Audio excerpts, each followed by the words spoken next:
안녕하십니까, 정인태입니다. 연예인 모델 위장 비자로 외국 여성 106명을 들여오고 접대부로 이용했다라는 거죠. 이거 이민청 괜찮나? 이 부분 한번 짚어보겠습니다. 네, 연예인 비자로 입국한 여성 106명, 계약서에는 연습생, 알고 보니 접대부였다. 파이낸셜 뉴스에서 전했는데요. 네, 이 유흥주점에서 일을 시키려고 외국인 여성 106명을 가수 연습생 등으로 둔갑시켜 불법 입국시킨 일당이 붙잡혔다라는 거예요. 네, 안산 출입국 외국인 사무소인데, 근데 이거는 연예기획사 대표, 그리고 한국인 브로커, 유흥업소 관리자, 이런 사람들을 구속 송치했다라는 것입니다. 그래서 러시아, 태국 등 외국 여성 106명을 유흥업소에 불법 고용한 혐의를 받는다라는 거죠. 이들은 현지 모집책, 취업 알선 브로커 등으로 역할을 나눠서 범행을 저질렀다라는 것입니다. 그래서 예술 흥행 비자로 들어왔다라는 것인데요. 정작 이 비자를 주는 사람은 누구일까요? 비자를 주는 사람은 이 공무원들입니다. 공무원들. 그래서 이 브로커들을 잡는 것도 굉장히 중요하지만, 과거에 이런 사건이 있었어요. 네, 1,000만원의 법무부 직원이 비자 장사를 했다. 이거 한국일보에서 보도했고요. 또 뒷돈 받고 체류 연장 허가해준 출입국 공무원이 실형을 받았다. 이거 연합뉴스에서 보도했습니다. 이게 비자라는 것은 중요한 게 공무원이 비자를 허가를 해야 되는 거예요. 그래서 제외 공간 같은 경우에는 영사가 허가를 해야 합니다. 그래서 저는 제가 해외 활동할 때 그 외국인들이 저한테 얘기를 하는 거예요. 그 영사가 돈 받고 비자를 준다. 그래서 그 다 촬영을 해놨대요. 그래서 거짓말인 줄 알았어요, 처음에는. 근데 나중에 보니까 영사들이 계속 구속이 되는 겁니다. 그래서 제가 그걸 대사관에 가서 영사랑 얘기를 했어요. 이런 얘기들이 있는데 이거 있을 수 없는 일 아니냐 했더니 이 영사가 저를 협박을 하더라고요. 법적인 책임지겠냐 뭐 이런 식으로. 그래서 제가 아주 단호하게 내가 이런 얘기를 하는 이유는 대한민국을 걱정하는 애국심 때문에 얘기하는 것이지, 나한테 무슨 이득이 있다고, 차라리 내가 돈 받고 브로커를 하면 내가 돈을 벌지 않겠느냐, 왜 나를 그런 식으로 몰고 가냐, 이렇게 얘기한 적이 있었는데, 나중에 막 줄줄이 구속이 되는 거예요. 그래서 비자, 일반 국민들은 잘 모르거든요. 비자 허가를 결국엔 공무원들이 비자를 허가를 하기 때문에 이런 사건들이 터지는 겁니다. 그래서 누가 여기에 붙냐? 행정사. 그래서 행정사들이 보면은, 여기도 보면은 이제 행정사들, 여기 비행정사 측. 그래서 행정사들이 공무원 출신들이 굉장히 많아요. 그러니까 그 공무원 출신들 중에는 또 이렇게 출입국 출신들이 많습니다. 또 영사 출신들이 많아요. 그러다 보니까 이런 사람들이 정관, 현관, 유착 비리가 되는 거예요. 지금 재외 동포청, 이민청 이런 얘기를 하는데, 저는 제가 우려하는 것은 이제 이민청, 재외 동포청 주변에 행정사들이 깔릴 것이다. 물론 훌륭하고 애국심 있는 그런 행정사들도 있지만 이런 범죄에 연루되는 행정사들도 있다라는 것입니다. 제가 이 방송을 하면은 저를 막 공격하는 사람들이 굉장히 많은데, 아마도 이제 자기들 이권의 위협을 받기 때문에 그렇다라고 생각을 해요. 근데 저도 전혀 아무것도 몰랐습니다. 전혀 아무것도 몰랐는데, 제가 이렇게 미국이라든지 영국이라든지 호주라든지 캐나다라든지 아일랜드라든지 이런 나라들과 관련해 가지고 이런 업무들을 해봤는데, 그때 보니까 다른 나라들은 굉장히 체계화가 딱 돼 있는 거죠. 투명하고 체계화가 돼 있는데 한국은 전혀 이게 안 돼 있는 거예요. 그래서 한국의 유학생들을 이렇게 선발을 하다 보면은 한국 유학생들이 이 대부분 막 서류를 위조하고 막 이런 것들이 심하게 일어나고 있는 것입니다. 그래서 요즘에 뭐 외국인들을 대거 유입시키겠다 그러는데 저는 굉장한 우려를 가지고 있어요. 어제도 한 뭐 대학에 이제 관계가 있는 사람이다라고 얘기하면서 전화가 왔는데 저한테 뭐 베트남 유학생들을 유치하는 것을 도움을 달라 이런 얘기예요. 그래서 이제 제가 이제 그런 경험들이 있다 보니까 그래서 내가 이제 그런 얘기를 했어요. 내가 이렇게 정당하게 자문은 해줄 수 있다. 정당하게. 근데 내가 참 걱정된다. 보장을 할 수가 없다. 거의 다 모든 게 뭐 지금 신뢰할 수 있는 곳이 없어요. 대학도 그렇고 이 법무부 뭐 외교부 모든 게 신뢰할 수 있는 곳이 없다. 사실 그것이 현실이다. 이런 얘기를 한 적이 있는데 참 이게 안타까운 현실이에요. 그래서 연예인 시켜주겠다. 외국인 여성들 깨워서 한국에서 접대부로 쓴 일당. 근데 이 여성들도 예를 들어서 접대부를 시킨다고 하겠어요. 106명이 이거 뛰쳐나가겠지. 뛰쳐나가가지고 막 경찰에 신고하겠지. 그래서 이것도 신뢰가 안 되는 거예요.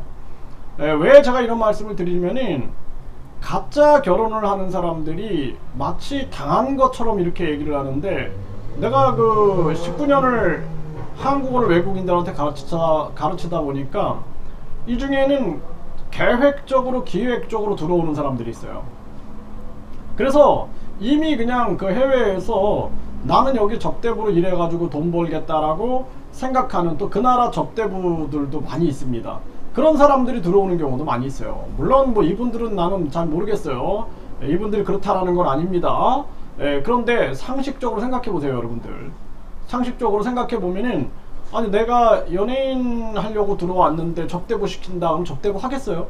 네, 그냥 바로 경찰에 가다 고소를 하겠지. 네, 그래서 우리가 이거는 내막을 꿰뚫어 보고 얘기를 해야 한다 이렇게 말씀을 드리고 싶고요. 하루 만에 난민 비자 받아줄게 하면서 허위 신청 알선한 카자흐스탄 부부. 지금 이 카자흐스탄 뭐 우즈베키스탄 해가지고 뭐 재외 동포 이런 얘기들 참 많이 하는데 이 지금 허위 신청 그래서 117명한테 허위 난민 신청 알선을 했다라는 거예요. 100에서 300만원 받았다. 근데 이게 이제 비자가 나오고 나면은 한 1000만원 받을 겁니다. 그 사람들은 이제 불법 체류하게 됐죠. 그래서 이 이민청을 전개한다 그러면은 이거 굉장한 이건이에요, 이건. 왜 제가 이런 얘기를 하냐면은 제가 이 외국인 사람들이 저한테 별의별 얘기를 다 해요. 뭐 종교 비자를 받게 도움을 줄 수 있습니까? 그 왜 당신이 종교인도 아닌데 무슨 종교 비자냐? 그러니까 이제 위장 스님이 되는 거예요. 위장 스님이 돼가지고 위장 목사, 위장 스님 이런 식으로 해서 한국에 들어오는 경우. 또 연예인 하겠다, 뭐 연예인 비자 받게 해줄 수 있냐? 아니, 당신 연예인도 아닌데 무슨 연예인을 하려고 하냐? 그러면은 정식으로 한국 대학에 그 K-팝 학과도 있고 연기 학과도 있고 그러니까 거기를 진학을 해라. 그러면은 그건 또 안 하려고 그래요. 쉽게 가려고 하는 거죠. 쉽게 가려고. 또 어떤 사람들은 가짜 결혼 서류를 도와줄 수 있느냐 이런 얘기를 해요. 근데 내가 물어봤다니까요. 가짜 결혼은 어떻게 하냐 그랬더니 그 이제 한국 남자들이 명의를 빌려준다라는 거예요. 명의를 빌려줘가지고 그 사람에 돈 얼마 주고 해가지고 그래가지고 가짜 결혼 비자로 들어와가지고 돈 벌고 들어가는 겁니다. 이런 형태인 거예요. 이런 형태. 네, 그래서 외국인 허위 난민 신청 알선 카자흐스탄 부부. 이거 보세요. 이 알선을 카자흐스탄 부부가 있죠. 네, 이제 한국에 결혼 비자로 오는 외국인들이 이런 걸 합니다. 앞으로 이민청은 이렇게 다 장악된다니까요. 그래서 이 카자흐스탄 부부가 알선한 것처럼 카자흐스탄 사람들이 이민청에 들어가요. 이 사람들이 이제 한국 국적을 받게 되면은 그러면은 그 이민청으로 들어가서 왜 한국인들이 언어를 모르니까 이 나라 언어 문화를 모르니까 이 사람들이 다 장악해가지고 결국에는 이 사람들이 공무원 겸 브로커가 될 수 있다라는 거예요. 왜 제가 이런 말씀을 드리냐면은 한 대학에 교수로 있는 그 외국인이 있었어요. 근데 이 교수가 정식으로 제가 이제 학생들을 추천하게 되면은 이 학생들한테 어떻게 하냐면은 그 정인태라는 그 교수 통해서 하지 말고 나를 통해서 해라. 그리고 내가 바로 비자를 주겠다. 대신 내 통장에 얼마를 입금해라. 이런 식으로 하는 거예요. 그래가지고 내가 그 부분을 보고 깜짝 놀랐거든요. 그러니까 이게 이렇게 되는구나. 그러니까 외국인들이 한국을 너무 사랑해가지고 한국 국적을 받았다. 뭐 그건 나는 거의 없다라고 봐요. 아무리 제가 해외 생활도 하고 그랬지만 그 나라가 아무리 좋아도 그 나라 국적을 받고 내 국적을 포기한다라는 것은 그거는 쉬운 게 아닙니다. 그 나라를 이용할 수 있겠죠. 물론 제가 이렇게 얘기하면 저를 비판하겠지만 네, 저는 한국인들도 이 애국심을 발휘한다라는 것이 쉽지 않다라고 저는 생각을 합니다. 그렇기 때문에 이러한 부분들을 우리가 잘 이거 반면 교사 삼아야 된다라는 거예요. 이거 보세요. 이렇게 흘러가고 있는 겁니다. 네, 연예인 비자 입국한 외국인 여성 106명, 계약서인 연습생, 알고 보니 접대부였다. 네, 한국 찾는 유학생 4년 내 2배를 늘린다. 비자 문턱을 완화시킨다라는 거예요. 지금 이제 계속해서 비자 문턱 완화시키고 우리나라를 이제 외국인들로 채우겠다라는 건데 이거 불법 체류 문제 아주 심각해집니다. 아주 심각해요. 네, 그래서 제가 학생들 이렇게 면접 보다 보면 항상 얘기하거든요. 왜 부산으로 가고 싶냐? 그러면은 부산에 가족이 있다. 그래? 그러면은 그 가족관계 증명서를 가져와 봐라. 그 못 가져오는 경우가 있어요. 그 사실은 뭐 친구가 있다. 친구가 어디 있냐? 그 물어보면은 결국에는 이제 그쪽에 어떤 브로커들하고 연결돼 가지고 유학이 아니라 취업하려고 가는 경우가 있어요. 취업하려고. 그런 경우는 불법 체류가 되는 거죠. 굉장히 심각하고 뭐 졸업증명서, 성적증명서, 재학증명서 이런 것들도 위조를 합니다. 그리고 한 번은 제가 그 나라 외교부에서 연락이 왔어요. 와서 하는 얘기가 선생님 학생이 성적증명서를 위조했다 이렇게 얘기를 하는 거예요. 그래서 내가 위조했습니까? 그런데요. 그랬더니 돈을 달래요. 돈을 한 40만원, 50만원? 네, 요 정도를 주면은 그냥 눈 감아 주겠다. 이렇게 연락이 옵니다. 그래서 구속시켜라 그랬어요. 구속시켜라. 용서할 수 없다, 이거는. 그러니까 이런 식인 거예요. 이런 식이다. 그래서 우리가 신뢰하기 어렵다라는 거예요. 이게 굉장히 큰 문제고, 자, 유흥주점을 운영하면서 마약 판매한 베트남 불법 체류자들 집행유예. 이 베트남은요, 이 마약을 판매한다든지 마약을 유통시키면 막 사용까지 시킵니다. 근데 한국에서 집행유예밖에 안 되는 거예요. 집행유예. 마약을 하는 사람들은 나는 그 환자라고 봐요. 환자. 이거 진짜 뭐 기분 나쁘게 듣지 마시고요. 알코올 중독도 환자입니다. 담배 중독도 환자예요. 환자. 그 질환이에요. 질환. 왜냐면 내가 담배를 끊고 싶은데 못 끊는 거예요. 이미 뇌가 담배로 인해서 니코틴에 의해서 장악된 거예요. 알코올도 마찬가지거든요. 알코올에 의해서 장악된 겁니다. 그래서 막 가족이 이혼을 하고 주변의 사람들이 다 떠나가도 못 끊어요. 마약도 마찬가지예요. 그렇기 때문에 마약을 어떤 사람에게 강제로 주입시킨다든지 또는 마약을 판매 유통하는 것은 엄벌을 해야 된다는 거예요. 엄벌. 근데 우리나라는 집행유예다. 그러면은 완전 범죄 소굴이 됩니다. 범죄 소굴이. 네, 범죄 소굴로 만드는 거예요. 이거는.